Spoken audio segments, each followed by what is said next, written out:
Job satisfaction. Morale, having a happy workforce. You get good people and they stay and they like what's going on. What tends to happen to the business? Healthy. Healthy. Think about this. You're in charge of these programs at your firms.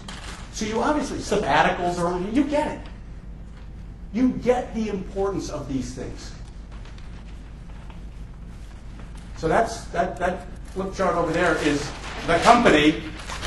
How are you doing? What are the programs you have to balance yourself this way? I wrote some down. Exercise. What else? Yoga, which to me is not exercise, it's meditation, and it's painful as you know anyway. What else?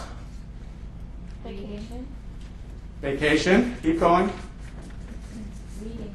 Reading. Being Thursday. Seminars. I heard somebody say something about bed. I hope it was going to bed early. And you can do that too. Just bed with an asterisk, whatever. That was not on my list, folks. What was I thinking? And then creativity. Okay? Some of you like to paint. Some of you like to write poems. Some of you like to build things with wood.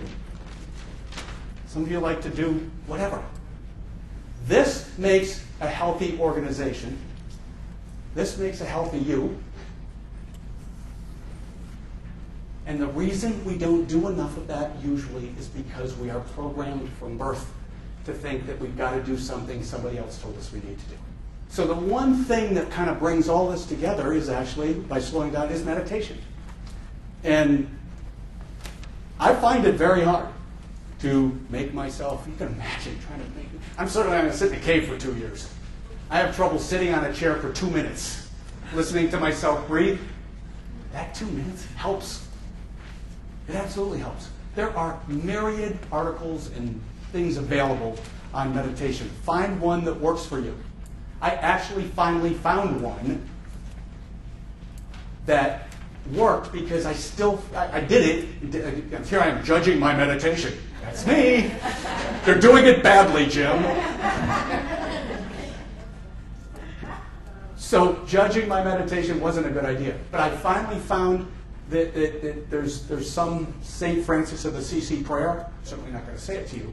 But the meditation, I had to memorize it. The meditation is to say each word of that prayer individually for about 5 seconds. Now that's a competition I can win. It's me against those thoughts. And it was, when it says, make me an instrument of peace, make me. Think that my eyes are closed. And you could read the whole thing in about 35 or 45 seconds. Imagine taking 4 or 5 minutes to say it. I share that with you because that's one of the ways I was able to break through the challenge of meditation. Because to me, this is the first step toward getting more of that into your life. Okay, any questions about that?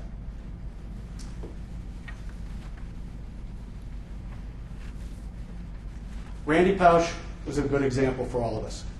You've now got something in your wallet. This is where, look at the scale. I could have gone on the left side because there's just so much that we know all of this. What we often don't know is the passion and the joy.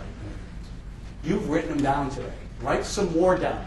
So even if you just think of the balance as, I have to understand as much about how to help myself as I do to help my firm, try to make those columns line up. That would be a form of that balance. Right? It's a form of balance. How are we doing on time? Does anybody have it? 5 minutes? Okay, good. Here's something that was in your magazine, or Law Practice magazine. I don't know if any of you saw this. Is the person even here? Could be. Could be one among us. Now is a wonderful time to be a law practice manager. Over the next 10 years, we are going to create a model that will allow law firms to respond to the changing business environment. If what makes you passionate is puzzles, figuring out problems and solving them, you chose the right profession. If helping people in difficult times is your passion and your joy, you chose the right profession. If being challenged by really smart people with very interesting changing problems is what you enjoy, you chose the right profession. I handed out, each of you has in front of you a summary of, what's it called, Mac? Thank you very much. This is the BIA signature strengths. I don't even know what it means. All I know is that I took this test many years ago. What you see there, those top strengths, you can throw this away afterwards, but I had to use this for illustration. That's me. After I finished this test, it said, my top strength was spiritual sense of purpose and faith, creativity, originality, kindness, and joy. I thought I was just Mother freaking Teresa. Okay? It doesn't get any better than that. You are just a gem. I wasn't living this way. I didn't know this about me. So one of the things I really also suggest you do to get this balance is find ways to assess. It's not obvious sometimes what is your passion. You have the opportunity in your firms to start coming in and looking at it as you're going to shape this profession for the next 10 years. How fun is that? Get some people in a room and start brainstorming. What's your firm going to look like? Not next year, not in 10 years. I was in New York working for Major League Baseball. My son, it was the anniversary of his death. I'm walking through New York, just got out of the office because I was a little upset. I look into a construction site, and there in the dust is a penny. And I just kind of wept a little bit and said, thank you. Thank you. That was in 2001. I have in a box in my office hundreds of pennies I have found in places where pennies do not belong.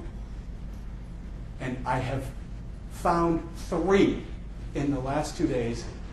There was one in the aisle of the airplane flying here. I am not making this up. Because I had some angst about today. I just felt I heard a lot of people might come. I wanted to help you in any way I could. I don't know how to do that professionally. I just know how to do it the way we've done it, and I hope it helped you. There was a penny in the aisle. It said to me, you'll be okay.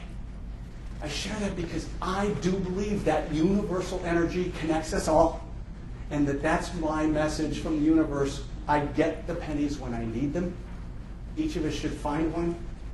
And then when you fly back, those of you who flew here, and it's all cloudy and ugly, and you come above those clouds, my favorite phrase is, the sun is always shining up here.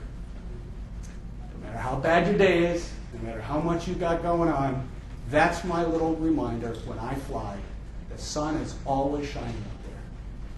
The sun's always shining in us, through us. Let that light out. I truly thank you for coming today and hope that this was helpful to you. Thank you very much.